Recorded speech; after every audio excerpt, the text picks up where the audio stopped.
Okay, so we were talking a little bit about fever and hypothermia. So this video we're going to talk about sepsis. And the reason I want to talk about sepsis is that a lot of people seem to have misconception about sepsis or not understanding the proper stuff about it. And I want to try to make it simple and stuff. And one way I always teach people about sepsis is this.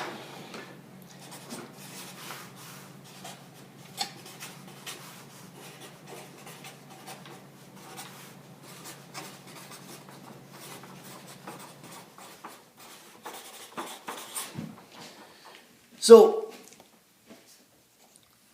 sepsis is a continuum.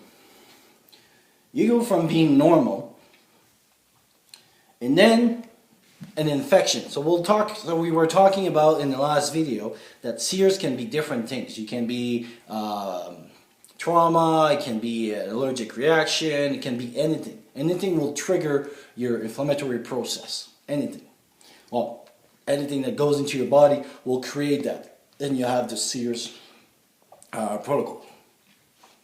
When we get to sepsis, means that it's an infection that triggers your SEERS. And so that's why we'll stay with that. So at this point, we have our SEERS, but we know that it's an infection. And if you look at the septic protocol, that's how it was written by.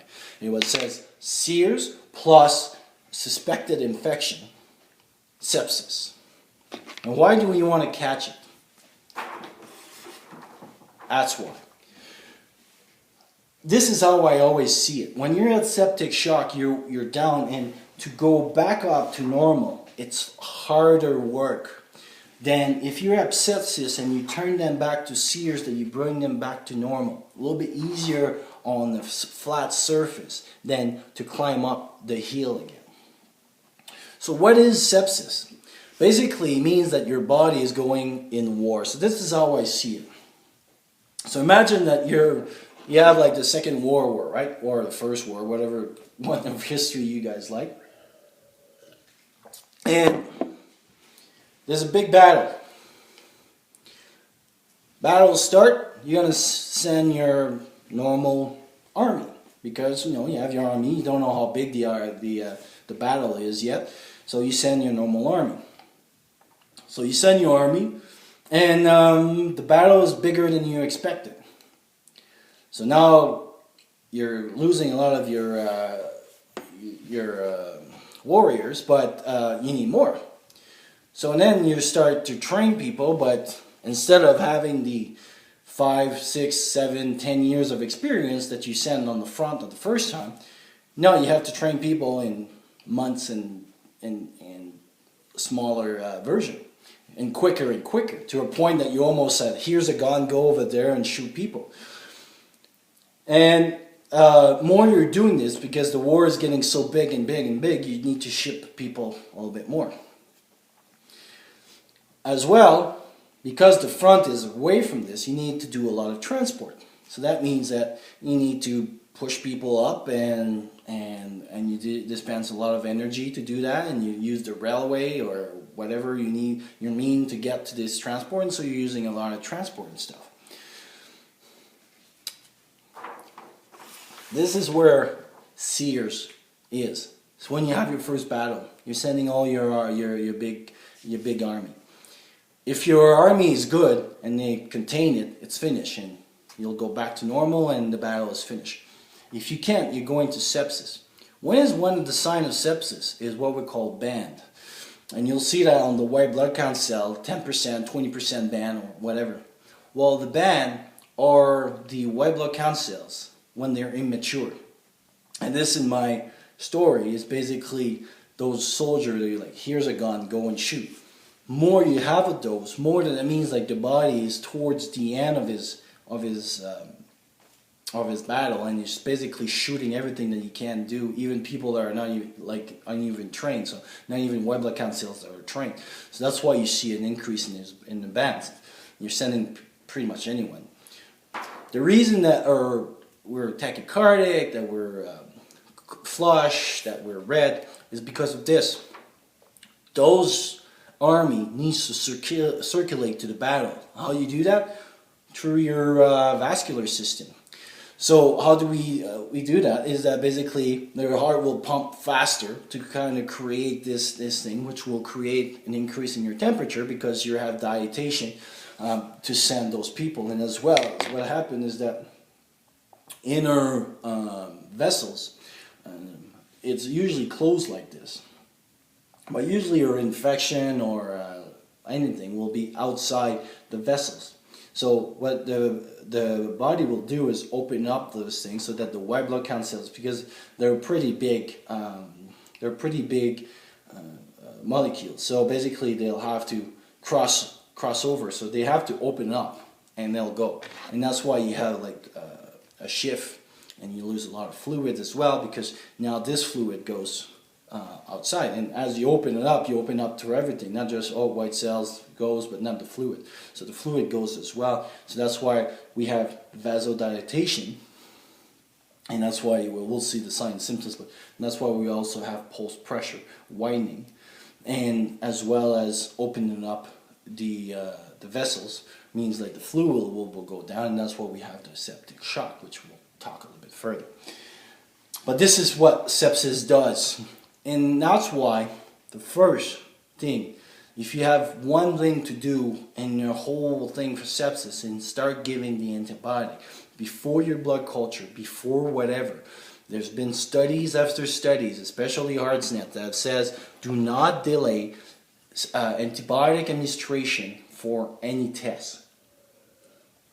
I'll repeat that one again. Yes, your blood culture, if you have to give your antibiotic, you give your antibiotic, then you take your blood culture. And HeartSnet was supporting that, because the only thing that will prevent this from this is the reversal of that war. It's the helping the body to recuperate for this. And antibiotics will do that, because they'll start killing this colonization. Because we all have bad, I don't know, billions of, I think I read somewhere that there was 8 billion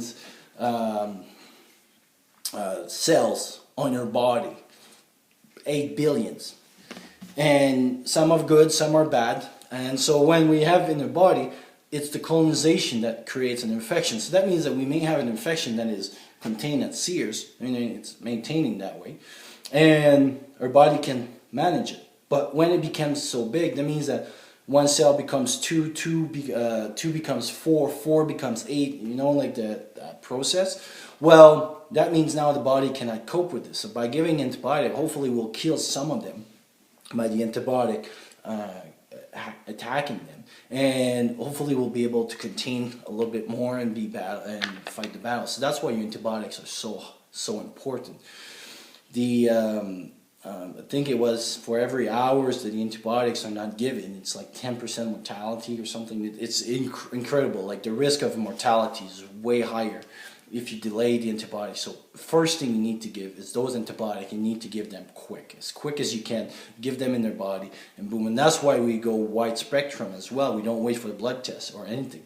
We shoot them. So we shoot high, and then as we get our test back, so our blood cultures, that takes 2 or 3 days, or we get more specific, then we can brought down on more specific antibiotic to prevent resistance to antibiotics. But we shoot large, and we try what's majority of, so if you have an infection in your lung, majority is X culprit, in your stomach it's X, it's Y, and so that's why those antibiotics are more for abdominal, the other one is more for the lungs, and the other one is more for whatever.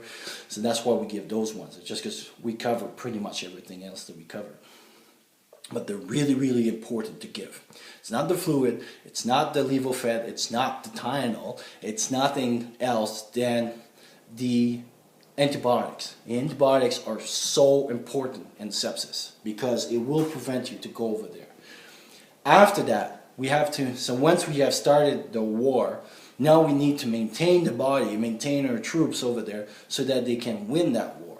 And that's where the fluids, the levofed, if we have to go there, will help us maintain the body until the body does its job, meaning killing the intruder.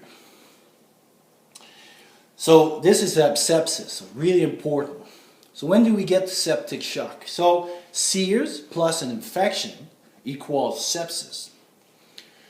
Sepsis plus low blood pressure equals septic shock. If you're there, you're a little bit down the road. So to go back, it's pretty, because that means your body, again, that opening up has happened, the vasodilatation has happened. And also in sepsis, there are kind of two kinds. Then the hot and the cold phase. And the hot phase means that the body is going to create actually a greater cardiac output. So a lot of those stuff that has been released, and if you ever want to check how the inflammatory process works, it's about a chart about that long of LIS5 and TNK7, whatever. It's pretty long. When all those are released, basically what it does is it increases your cardiac output. So when is the first sign of sepsis that we've been told?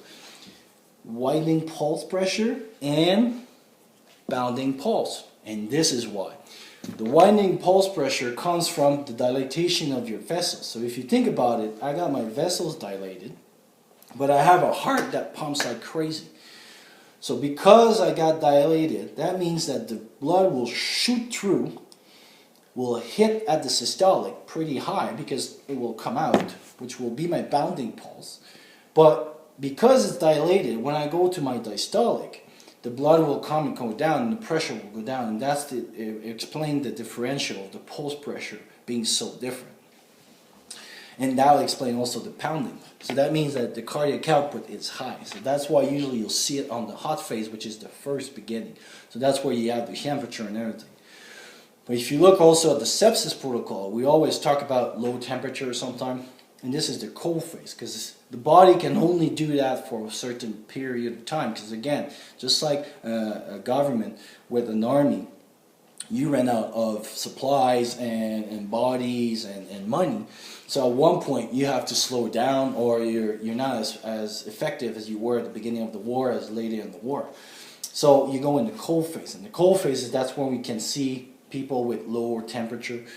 People are also immune compromised will be more in the cold phase because we have shut down their immune system, so they cannot respond as well. So they'll have lower temperature, or they won't have much signs of the sears, but you can have suspicious of their sepsis. So for example, if you have someone that has is known diabetes, has ulcers in his leg, and comes with a history of his sugar not being normalized, either high or low, there's something going on in his body.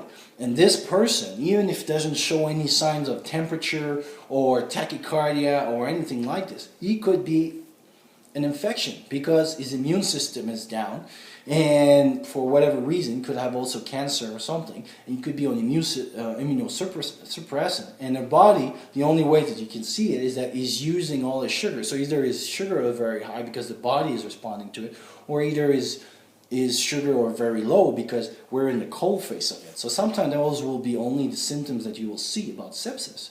And that would be a person that you would need to do pretty much the workup of, at least rule out that they have an infection to explain their sugar kind of going up and down.